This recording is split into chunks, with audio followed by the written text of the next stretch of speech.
Hola, amics de Família i Lectura de Menorca. Som el Xavier i la Meritxell. Voldríem saber com s'us va acudir el menú de cada comensal. D'on va néixer aquesta idea tan fastigosa i divertida? Era algun joc d'infantesa? Molts d'aquests menús te'ls vas inventar tu, però la idea principal del llibre va néixer d'haver vist 52 vegades Indiana Jones i el Temple Maleït, on hi ha una escena extraordinària on l'Indiana Jones és convidat a un sopar d'una mena de rei indi i els ofereixen uns plats molt suculents i molt terribles, unit a la idea que ens agrada molt a la Meritxell i a mi, quan no estem confinats, anar a restaurants. Indiana Jones, jo crec que d'aquesta escena que diu en Xavi, el que és més xulo és que hi ha tota una sèrie de gent menjant tranquil·lament, unes coses bastant fastigoses, i llavors hi ha la noia, no? La Kate Capshaw. Que es desmaia de fàstic. Llavors aquest és l'efecte que nosaltres volíem causar en el lector, no? De dir, quin fàstic! I a la vegada que fos molt divertit, no? I elegant. I elegant. Fareu una segona part del sopar de por? La resposta és... Ok, ara parlarem una mica de Sota les onades. Ja fa moltes setmanes i encara el tenim a casa. Ens encanta. En Sergi cada dia vol que li expliquem diverses vegades. És preciós i els hi volem donar l'enhorabona per aquesta gran obra. Merci. Gràcies. Com us vau inspirar per fer aquest àlbum? Ho he explicat més d'una vegada. Jo estava dins de l'aigua, sobre les onades, i m'agrada observar la fauna marina i la fauna humana. I vaig veure doncs, un pare i un fill que estaven a l'aigua i que el fill tenia alguna dificultat per moure's, segurament doncs, alguna minusvalia, alguna discapacitat, i el pare era un senyor gran que l'ajudava i anava amb un flotador. I això em va... no sé, em vaig quedar amb aquesta imatge, era simplement una impressió, però d'aquí va anar venint doncs, alguna necessitat d'explicar alguna cosa i aquesta és la inspiració. Després tot va anar rodant-se fins a arribar al llibre, no? Hi ha quelcom d'experiència personal a Sota les onades? Bueno, en el meu cas hi hauria la proximitat amb la discapacitat, doncs l'he viscut, però són els últims anys a casa amb la meva mare, que ella té una discapacitat d'un 65% i li costa més caminar, però bueno, no diria que fos tant. He tingut una relació directa doncs, amb algú que va amb una cadira de rodes, no és tant això com la sensibilitat cap a la cura de les persones doncs, que poden ser més vulnerables. En aquest sentit sí, que és una cosa que sempre m'apela.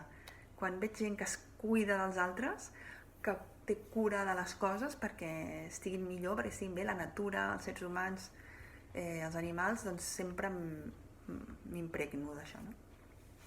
Quan vam mostrar l'àlbum als tallers de família i lectura, vam viure un silenci màgic d'infants i adults. Per què penseu que passa això? Doncs perquè el llibre té aquests silencis, no? Genera... Sí, és un llibre pràcticament sense textos i que busca aquest tipus d'emotivitat silent, no? Sí, es van eliminant, de fet, els elements del context, no? de l'escenari. Al final, la pàgina queda allà, reduïda a l'essència d'un missatge, no? Un impacte. Jo crec que sents aquell impacte i per això et quedes en silenci. Si hi hagués text explicant tot això, hi hauria so o soroll, no sé com dir-li, no? Sí. En aquest cas, el text hauria embrutat una mica la impressió que volem causar. Tot el llibre és molt blanc, molt net, molt zen, no? En aquest sentit. És el contrari del sopar de por. El sopar, quan fas lectures del sopar de por, el que fa és generar rialles, crits i esbarjo, no? Diu, a l'hora de fer un àlbum com aquests dos, un sopar de por i Sota les onades, ja teniu al cap l'edat del lector o tal vegada és un tema que no contempleu perquè no ho trobeu necessari? És a dir, pensem en l'edat del lector quan fem un llibre?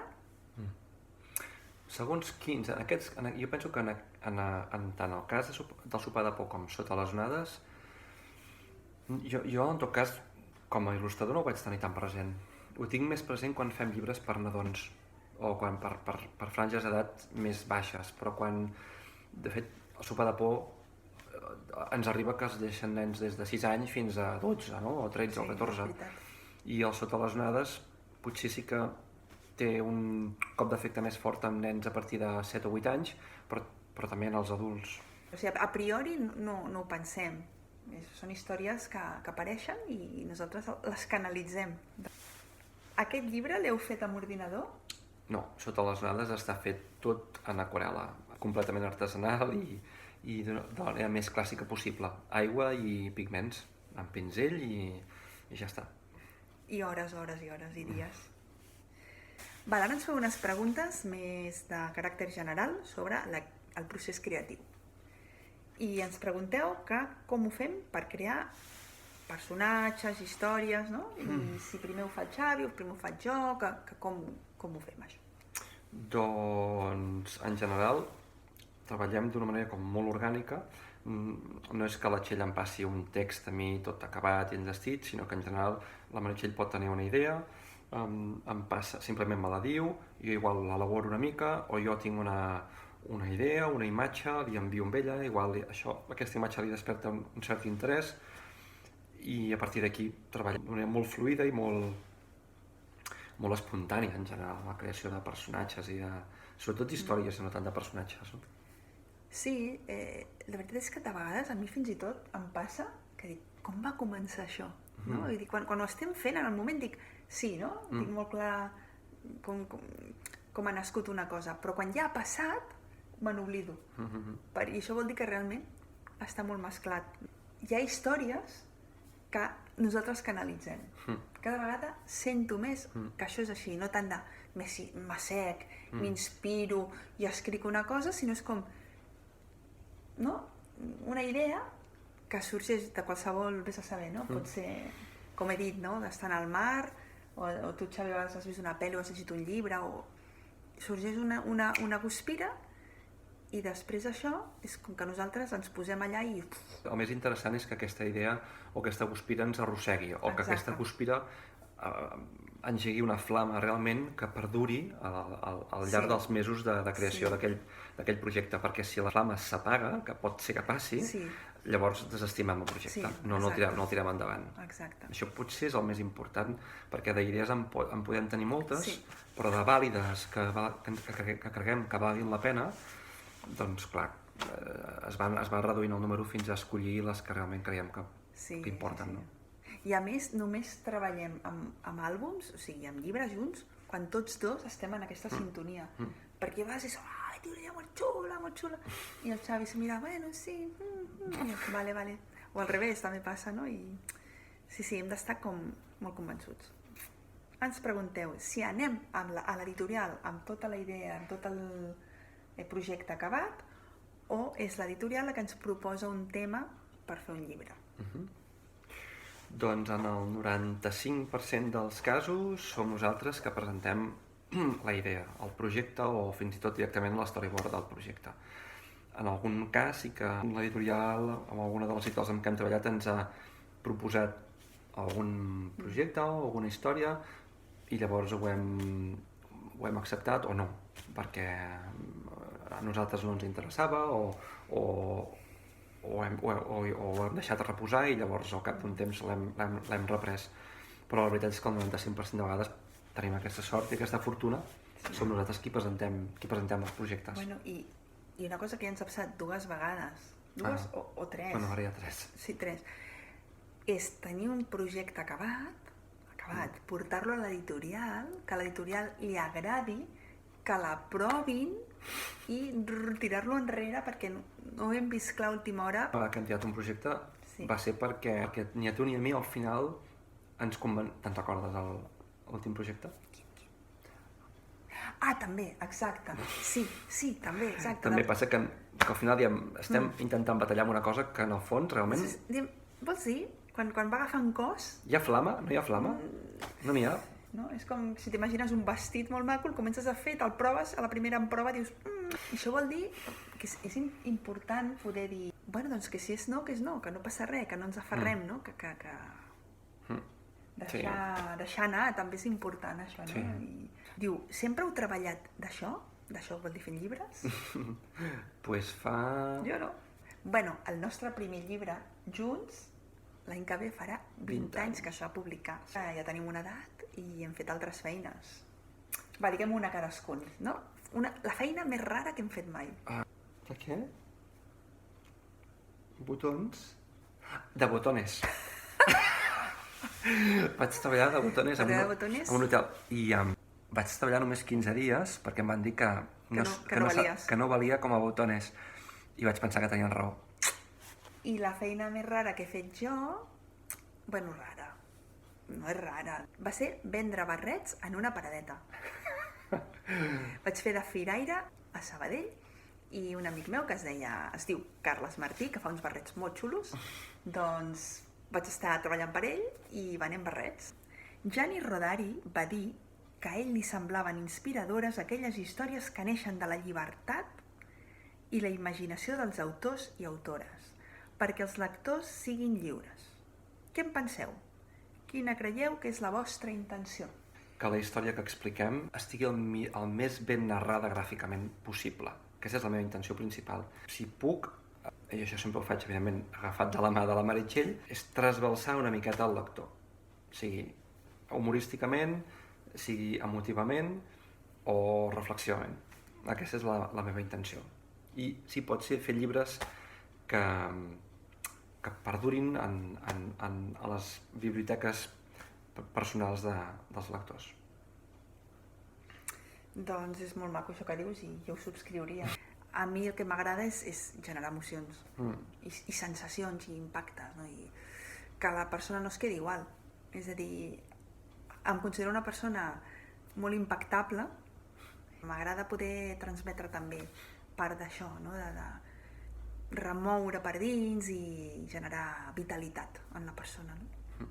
Seguiu alguna estructura o passos concrets a l'hora de fer els contes? Voleu trencar algunes vegades amb la morfologia del conte estudiada per autors com Prop? Jo penso que aquesta estructura conscientment la tenim tots tan adquirida, bàsicament perquè som lectors, molt lectors de ficció, intentem sense ser-ne massa conscients, intentar defugir d'aquesta estructura. En un documental que acabo de veure del mateix Miyazaki, ell diu que sempre que les històries que segueixen un patró clàssic i convencional l'avorreixen i que quan està tirant endavant amb projectes, si nota que està seguint aquest camí, l'abandona perquè l'avorreix profundament. Pots olorar quan una cosa està, entre cometes, massa mastegada. Sí, a més crec que ens passa el mateix, perquè tenim com la mateixa forma, no?, de funcionar en aquest sentit. Podria ser que un dels dos fos molt orgànic i l'altre molt estructural, o al revés, i no. Que a mi ara m'està passant que sí que estic seguint més una estructura narrativa, per exemple, amb una novel·la que estic escrivint ara, i aquí sí que jo vaig fer un parell de cursos a l'Escola d'Escriptura de l'Ateneu i ens van donar moltes eines per estructurar, però em vaig adonar que la història jo ja la tinc. És a dir, no tinc una estructura sobre la qual jo vaig creant una història, sinó que tinc una història i llavors hi aplico l'estructura per acabar-la com... És com si fos un motllo, no? Tinc la massa tota feta i amb aquell motllo podré fer magdalenes més grans o més petites, però en el fons els ingredients són els mateixos, la forma d'elaborar és la mateixa. Tant el cas com d'un sopar de por com de Sota les onades, quan vam treballar els storyboards, tenim molt clar com acaben. És a dir, perquè al final és important. Si els heu llegit els dos sabeu perfectament a què m'estic referint. És a dir, no pots construir una història com la d'aquestes dues històries que estem dient si no tens molt clar el final. Llavors tu tens, un cop tens el final, pots desorientar el lector com tu vulguis. I de vegades també, encara que són molts llibres que tenim són per molt petits i és difícil introduir-hi molta cosa més sofisticada, però algun punt de gir també. Clar. De fet, el que ens hem trobat és que fent llibres per nadons o per nanos de 3 i 2, 3 i 4 anys és que el que hi havia al mercat fins fa relativament poc era una manca extraordinària de narrativa. No existia o era molt escassa o de molt poca qualitat. Llavors nosaltres aquí creiem que hi ha un terreny per aprofundir brutal i per cercar i per oferir. Consells per fer una bona història. A mi m'agrada més saber on vaig. Quan començo ja sé on vaig. Després pot ser que pel camí llegir, no? Alguna drecera o em vulgui entretenir més en un lloc que no tenia previst, això pot passar, però sí sé on vaig. Llavors aquesta forma, jo diria més juvenil, d'escriure i començo i ja veurem on vaig, doncs no crec que sigui la que ajuda més a arribar al final. Hi haurà qui em digui que no, que ho fa així i que li va bé. En tot cas seria el meu consell. El consell més bàsic, penso que hi ha per fer una bona història és haver llegit o escoltat o vist bones històries, no? Això és un consell com molt bàsic, si vols, però jo penso que com més t'hagis nodrit, és a dir, el teu bagatge, cada cop tindrà més gruix.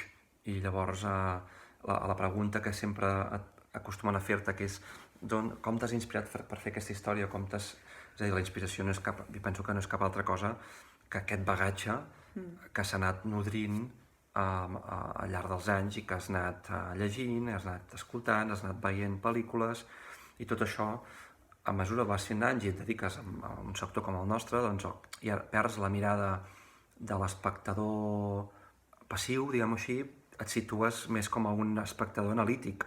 Teniu en compte els colors, la llum i el lloc on situeu cada personatge a les il·lustracions? Sí, clar. Sí. Molt. La resposta és sí. Sí que fas un treball molt exhaustiu de color i de llum. Sí, perquè clar, són les eines que tenim en aquest medi, en el món de l'àlbum, i per tant hem de procurar que res del que fem sigui atzarós. Casos com, per exemple, com Sota les onades, en la qual els recursos gràfics són tan limitats, procuro en aquest cas que tot estigui justificat, és a dir, que tot tingui una intenció, ja no justificació, però sí intencionalitat. Què els diríeu als infants que tenen ganes de crear la seva pròpia història o conte? Doncs que ho facis. Si tens ganes de crear una història, escriu-la, i si tens ganes de dibuixar-la, dibuixa-la. I si tens ganes de ballar-la, balla-la. És a dir, segueix els teus impulsos creatius, fes-ho. I sobretot, que els pares ho recolzin. Sí. Que estigueu al cas, els pares, de veure que si el vostre fill o la vostra filla tenen aquest tipus d'interès i que si poden passar hores, el recolzeu. Sí, i que va més enllà del talent, perquè a vegades diem que tingui aquest talent, no, que tingui l'impuls i les ganes de fer-ho. El talent ja es veurà. Exacte. Ja es veurà. Però en tot cas recolzeu, que és el que van fer els nostres pares, per exemple, i que gràcies a ell i alguns mestres i professors que es van fixar mentre estàvem a l'escola i dibuixàvem o escrivíem coses que no tocaven a les classes, algunes classes en concret, doncs gràcies a aquesta observació i aquest recolzament doncs també ens van animar a nosaltres a dir, doncs mira, podem dibuixar dinosaures. Ella està d'acord. Aquest dinosaure treu mocs, però ara està buit, si no em pastifaríem la pantalla del mòbil. Gràcies, famílies de Menorca. Esperem que aviat s'acabi el confinament i, si tot va bé, ens veurem a Menorca. Cuideu-vos. No sabem si al juliol o al setembre. O al setembre. O a l'octubre. Però si venim... O al novembre. Vindrem. O al desembre. I esperem trobar-nos amb vosaltres i donar-vos salut. Prou!